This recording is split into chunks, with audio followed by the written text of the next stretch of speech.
Құлақла кірпі. Бұл хайуан өзінің ұзын тікенлері һәм түнгі тұрмыс тәрізіменен парықланып тұрады. Жасау орынлары һәмде тарқалуы. Бұл хайуан хәлсізге жақын, бөлек-бөлек тарқалған, кемнен-кем ұшырайтұғын түрі сапанады. Өзбекстанда үстірт егісіклерінде ұшырасады. Сондай-ақ Батыс, Памир, Алай тау етектілерінде жасайды. Суретте көрініп тұрғанындай, оның денесі қалың һәм ұзын инелерменен қапланған. Бұл инелер оны дұшпанлардан сенімлі қорғайды.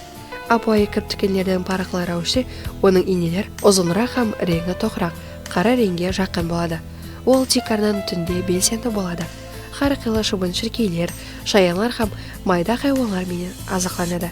Табиатта һәм ауыл қожалығында үлкен пайда келтіреді. Бұл кірптікен түрі Өзбекстан қызыл кітабына кіргізілген. Жасау орынларының өзгеруі һәмде инсан іскерлігі нәтижесінде олардың саны кемейіп бармақта. Оларды сақлау шыбын-шіркейлер санының табиғи жолменен қадағалауда жүдә ахметлі. Оларды сақлау шыбын-шіркейлер санының табиғи жолменен қадағалауда жүдә ахметлі.